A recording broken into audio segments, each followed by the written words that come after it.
नमस्कार, good morning. आज है 15 जुलाई और 15 जुलाई से जितने भी हमारे करंट अफेयर्स के क्वेश्चन बनेंगे आज हम इस वीडियो में बिल्कुल डिटेल से देखेंगे। तो चलिए शुरू करते हैं। आज का पहला क्वेश्चन है हमारा, भारत के किस राष्ट्रीय उद्यान में भारत का एकमात्र गोल्डन बाघ देखा गया है? काजीरंगा राष्ट्रीय उद्यान, Sultanpur national park, Jim Corbett national park या इनमें से कोई नहीं? सही आंसर होगा हमारा काजीरंगा राष्ट्रीय उद्यान। काजीरंगा राष्ट्रीय उद्यान में गोल्डन बाघ देखा गया है जो भारत का एकमात्र बाघ है। अभी काजीरंगा राष्ट्रीय उद्यान कहाँ पर है? ये है असम में। असम में काजीरंगा राष्ट्रीय उद्यान है और ये फेमस है एक सींग वाले गैंडे के लिए फेमस है काजीरंगा राष्ट्रीय उद्यान। यहाँ पर हमने भारत का एकमात्र गोल्डन बाघ देखा है। अब बात कर लेते हैं हम असम की। असम की राजधानी दिसपुर है। यहाँ के मुख्यमंत्री सर्बानंद सोनोवाल है और राज्यपाल यहाँ के जगदीश मुखी है। सही आंसर हमारा ऑप्शन नंबर फर्स्ट हो जाएगा। पढ़ते हैं हम अपने नेक्स्ट क्वेश्चन की तरफ। नेक्स्ट है हमारा, हाल ही में सिक्किम में भानु जयंती किस दिन मनाई गई? सिक्किम में मनाई गई है भानु जयंती।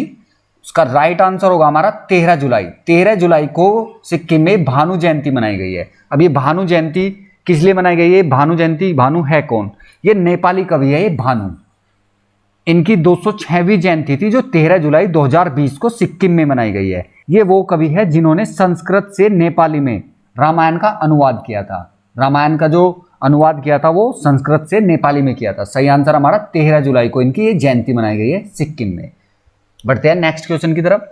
क्वेश्चन नंबर 3, तुर्कमेनिस्तान में किसे भारत का नया राजदूत नियुक्त किया गया है?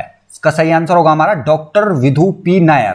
इनको भारत का नया राजदूत नियुक्त किया गया है तुर्कमेनिस्तान में। अब बात कर लेते हैं हम तुर्कमेनिस्तान की। तुर्कमेनिस्तान ये मध्य एशियाई देश है।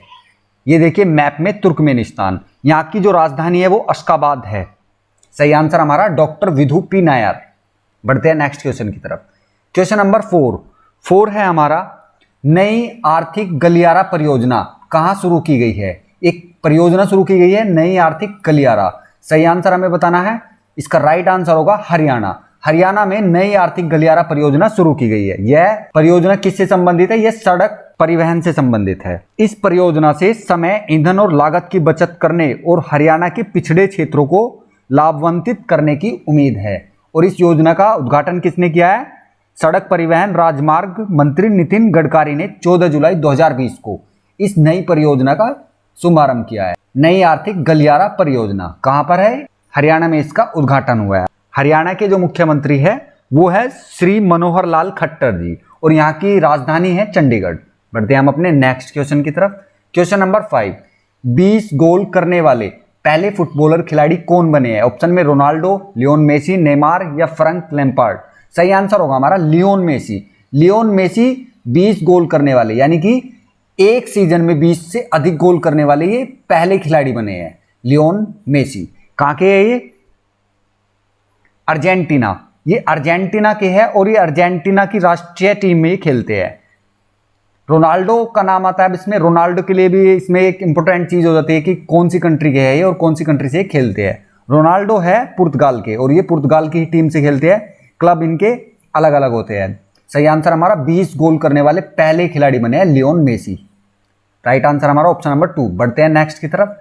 नेक्स्ट है हमारा क्वेश्चन नंबर 6, ईरान ने किस देश को चाबहार रेल परियोजना से बाहर किया? अमेरिका, भारत, चीन या ब्रिटेन? सही आंसर होगा हमारा भारत।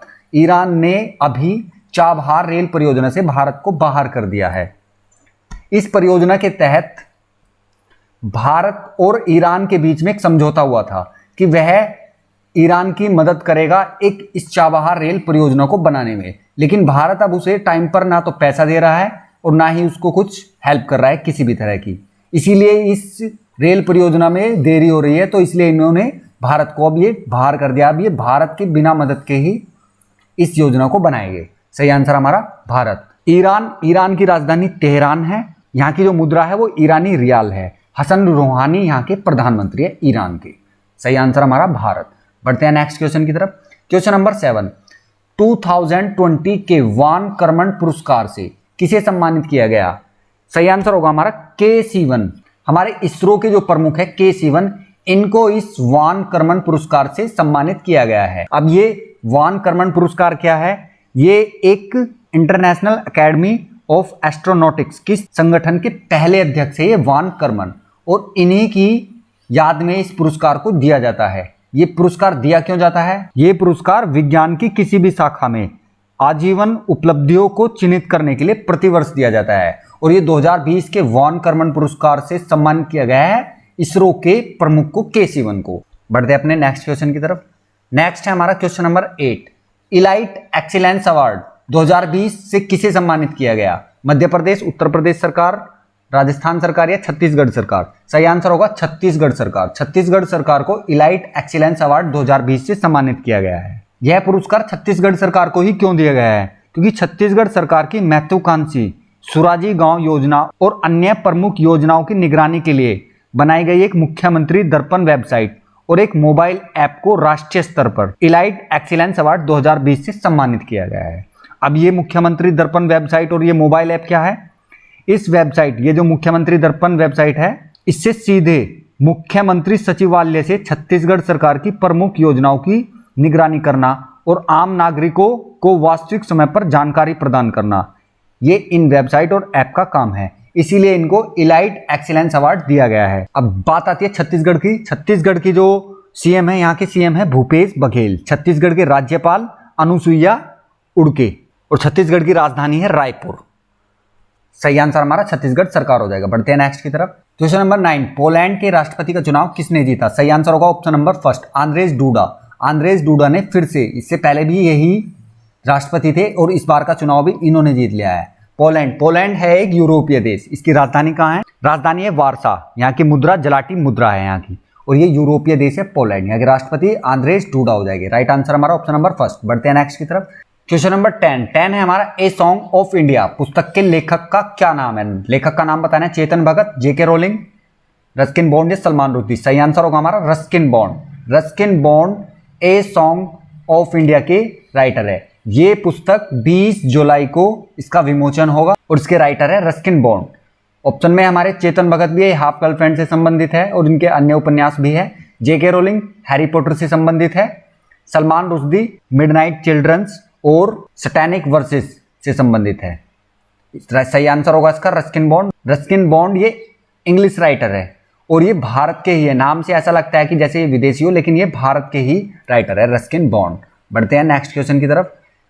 क्वेश्चन नंबर 11 है हमारा डिजिटल अर्थव्यवस्था को प्रोत्साहन हेतु गूगल ने भारत में कितना निवेश किया है? सही आंसर हमें बताना है। 10 बिलियन डॉलर, 20, 15 या 30? सही आंसर होगा 10 बिलियन डॉलर। 10 बिलियन डॉलर का निवेश किया है भारत में। भारत को डिजिटल अर्थव्यवस्था को प्रोत्साहित करने के लिए गूगल ने 10 बिलियन डॉलर का निवेश किया है। बढ़ते हैं अपने नेक्स्ट क्वेश्चन की तरफ। क्वेश्चन नंबर 12 है हमारा अभी हाल ही में पॉल हैरिस फेलो सम्मान से किसे सम्मानित किया गया? योगी आदित्यनाथ, सचिन पायलट, पेलानी स्वामी या एक व दो? सही आंसर होगा हमारा तमिलनाडु के मुख्यमंत्री पेलानी स्वामी को यह अवार्ड दिया गया है, Paul Harris fellow award. Paul Harris fellow सम्मान उस व्यक्ति को प्रदान किया जाता है जो अपने समुदाय को पेयजल, स्वच्छता, बीमारियों की रोकथाम, पर्यावरण, विश्व शांति आदि जैसे कुशल सेवाएं मुहैया कराता है। तो पेलानी स्वामी तमिलनाडु के जो मुख्यमंत्री है, इनको यह अवार्ड मिला है। तमिलनाडु के राज्यपाल बनवारी लाल पुरोहित है, मुख्यमंत्री पलानी स्वामी है और तमिलनाडु की राजधानी चेन्नई है। यहाँ की भाषा तमिल है। सही आंसर हमारा पेलानी स्वामी हो जाएगा। आज की 12 क्वेश्चन की ये सीरीज यहीं पे खत्म करते हैं। अगर आपको वीडियो पसंद आई हो तो प्लीज़ लाइक कीजिए और चैनल को सब्सक्राइब कीजिए डेली करंट अफेयर्स के लिए सुबह 4 बजे। Thank you.